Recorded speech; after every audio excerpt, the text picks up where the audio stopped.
भाषा में ही पढ़ा दूं, कोई दिक्कत को नहीं, क्योंकि अपना ना अपनी भाषा का मायने ही समझ में। अपनी किताब है मानव भूगोल के मूल सिद्धांत, जिसका चैप्टर नंबर है 1। कौन सा चैप्टर है? चैप्टर का नाम क्या है? मानव भूगोल के मूल सिद्धांत। चैप्टर का नाम है मानव भूगोल, प्रकृति और विषय क्षेत्र।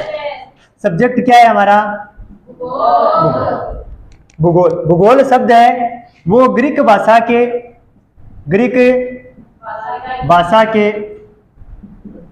शब्द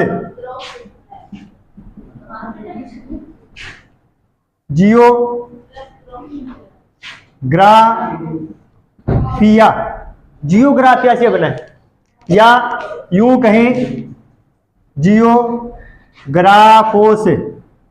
जियोग्राफोस से बना है। दो शब्द है, जियो और ग्राफोस। जियो का अर्थ होता है पृथ्वी, और प्लस ग्राफोस का अर्थ होता है उसका अध्ययन करना या फिर उसका वर्णन करना। ठीक है, जियोग्राफी शब्द है वो ग्रीक भाषा के जियोग्राफोस शब्द से बने हुए, जिसको अर्थ क्या है? जियो का अर्थ है पृथ्वी और ग्राफोस को अर्थ है अध्ययन करना। अब वो जिको भूगोल शब्द है वो सबसे पहले इस्तेमाल कौन करो?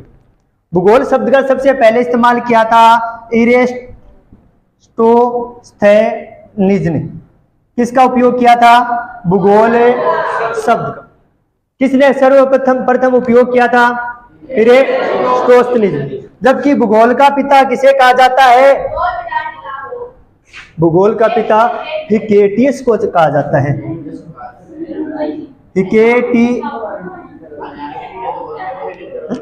क्यों? भूगोल का पिता किनको है?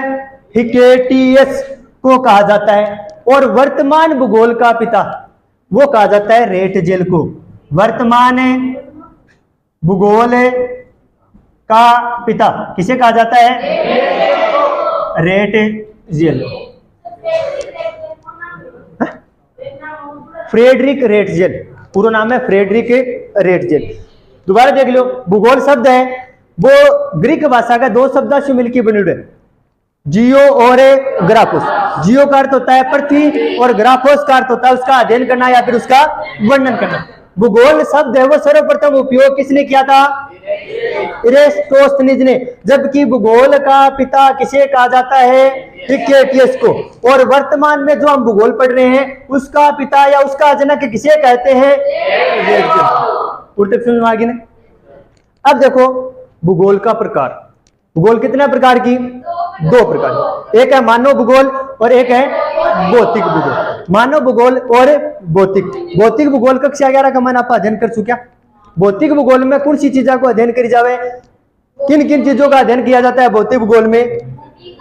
भूमि से संबंधित, जैसे भूकंप का, ज्वालामुखी का और पर्वतों का, नदियों का, चट्टानों का, परतों का, या वायुमंडल में मौजूद गैस है, उन सभी का अध्ययन किसमें किया जाता है? भौतिक भूगोल। जबकि मानव भूगोल में मानव को केंद्र बिंदु मानकर मानव से संबंधित चीजों का अध्ययन किया जाता है। जैसे मानव कहाँ निवास करता है, क्या कार्य करता है, यानी कि काम करे, निवास कटा करे, क्या पर रहे, और भी के आर्थिक क्रियाकलाप के बस सगला को अध्ययन क्या माजी मानव भूगोल का माना। अब आप अपनो पाठ शुरू करांगे। पाठ को नाम के पाठ शुरू करनी। अभी तक तो आप अध्ययन करिए नॉर्मल बेसिक नॉलेज के बारे में। ठीक है, अब अपनो चैप्टर है मानव भूगोल, प्रकृति और विषय क्षेत्र। मानव भूगोल, प्रकृति एवं विषय क्षेत्र। मानव भूगोल की तो पहले पाठ में आप क्या क्या चीज को अध्ययन करांगा? 3 परिभाषा, 3 सिद्धांत, 3 विचारधारा, 1970 का दशक और क्षेत्र और उप क्षेत्र। बस 5-6 चीज ये आपको अध्ययन करता ही अपनो पाठ को जैसी कंप्लीट होगी। पहले को देखो मानव भूगोल। मानव भूगोल का बारे का मायने यह है कि मानव से संबंधित जितनी भी चीज है बस सगड़ा को अध्ययन आप क्या करांगा? मानव भूगोल का मायने करांगा। ठीक है। अब देखो भूगोल का मुख्य सरोकार क्या है? मुख्य सरोकार भूगोल का मुख्य सरोकार है पृथ्वी को मानव के घर के रूप में समझना, पृथ्वी को मानव के घर के रूप में समझना तथा उन सभी तत्वों का अध्ययन करना, उन सभी तत्वों का अध्ययन करना जिसने मानव को पोषित किया है। यह है भूगोल का मुख्य सरोकार। भूगोल का मुख्य सरोकार क्या है? क्या है भूगोल का मुख्य सरोकार? पृथ्वी को मानव के घर के रूप में समझना तथा उन सभी तत्वों का अध्ययन करना जिसने मानव को पोषित किया है। अब देखो, मानव और पृथ्वी दो शब्द आए, मानव व पृथ्वी दो शब्द आए ना, तो मानव और पृथ्वी को हम अलग अलग करके नहीं पढ़ सकते, क्योंकि मानव के बिना पृथ्वी का कोई अस्तित्व नहीं है और पृथ्वी के बिना मानव का भी कोई अस्तित्व नहीं है। दोनों क्या है? दोनों एक ही है। अगर दोनों का हमें अध्ययन करना है तो एक साथ अध्ययन करना पड़ेगा। दोनों ने अपना क्या करना पड़ेगा? एक साथ पढ़ना पड़ेगा। किने? पृथ्वी और मानव ने। क्यों? क्योंकि मानव को पृथ्वी के बिना कोई अस्तित्व नहीं है और पृथ्वी को मानव के बिना कोई अस्तित्व नहीं है। अब आप चलांगा तीनों परिभाषा की तरफ। ठीक है, पहली परिभाषा की है रेट जेल। रेट जेल की परिभाषा एक रेट जेल। हाँ देखो, मानव भूगोल में मानव समाज व धरातल के मध्य संबंधों का संश्लेषित अध्ययन किया जाता है। किस पे जोर दिया है? संश्लेषित अध्ययन किया जाता है। क्या मानव भूगोल में मानव समाज मानव समाज को और पृथ्वी यानी धरातल को दोनों के बीच का मैंने जिको संबंध पाए जाए ना भी को संश्लेषित अध्ययन करी जाए। मतलब क्या पर जोर दिए? संश्लेषण पर जोर दिए। क्या पर जोर दिए? संश्लेषण पर। यह है रेटजेल की परिभाषा। रेटजेल ने क्या कहा था कि मानव भूगोल में मानव समाज और धरातल के मध्य जो संबंध पाए जाते हैं उनका संश्लेषित अध्ययन किया जाता है। इनके बाद में एक इनकी शिष्या थी, उसका नाम था एलन सी सैंपल। गुरु से आगे बढ़ गई ने। और सैंपल ने क्या कहा था? हाँ, मानव भूगोल में क्रियाशील मानव व अस्थिर पृथ्वी के बीच परिवर्तनशील संबंधों का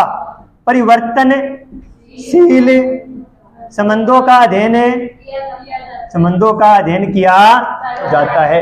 क्या अपनी पृथ्वी के अस्थिर है और मानव भी के क्रियाशील है और दोनों के बीच में संबंध भी क्या होता जावे?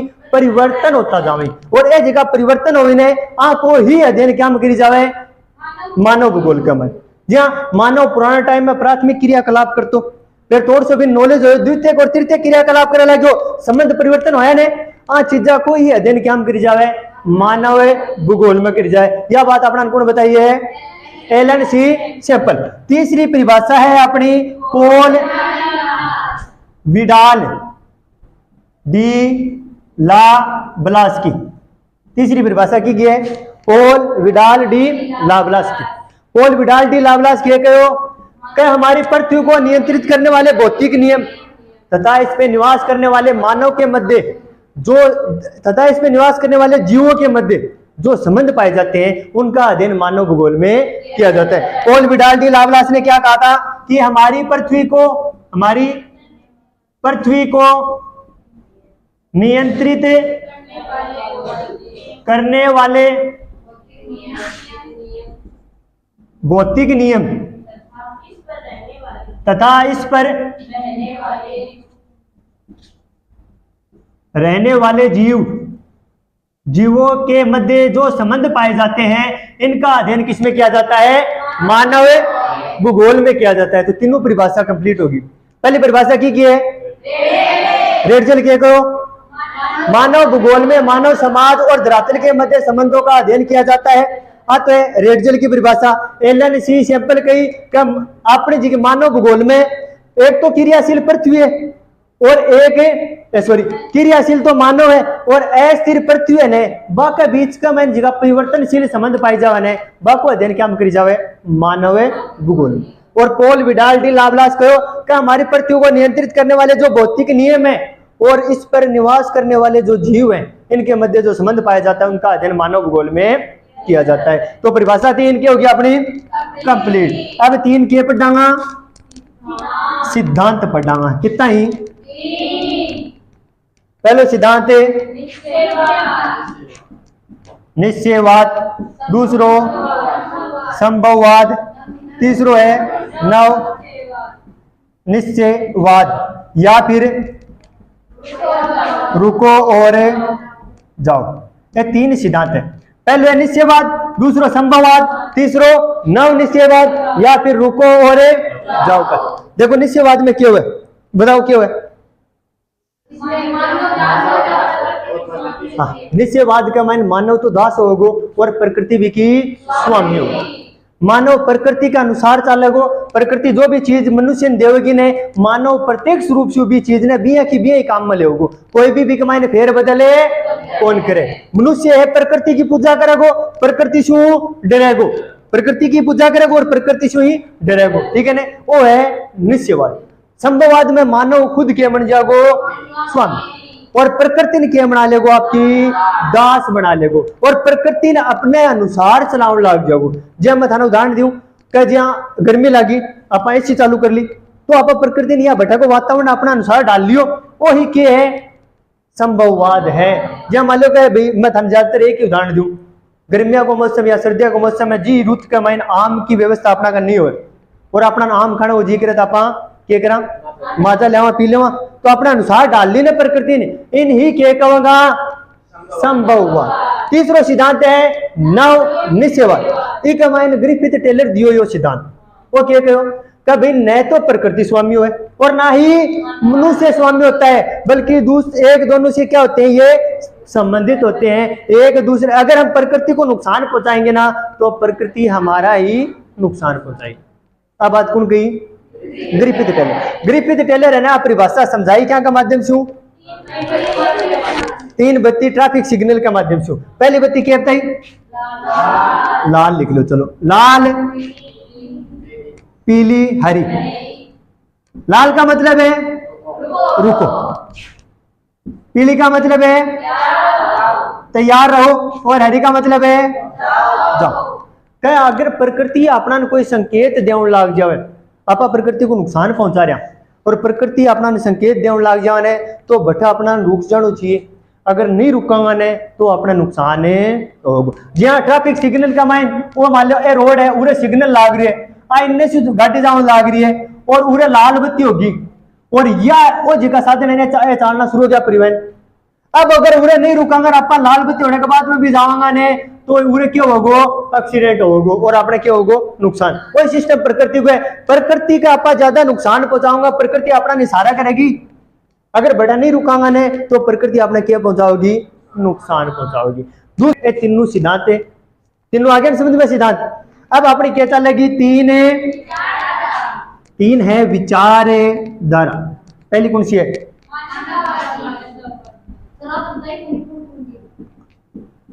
बताऊंगी वहां तनवेर ने मैं पहले वीडियो में बताई दी मेरी एक वीडियो डाली ने।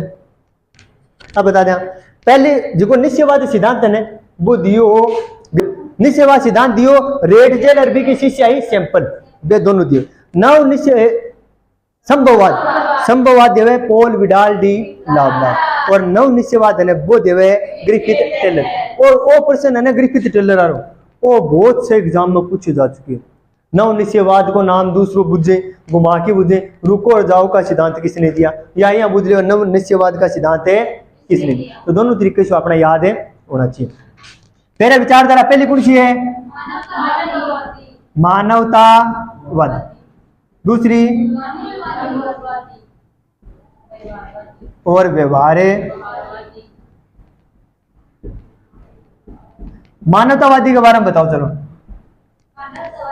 मान यूट्यूब वाले ने बेरो तो जिन्हें क्लास देखती क्यों सारे पहले बताऊं लग रही। मानवतावादी विचारधारा क्या होती है?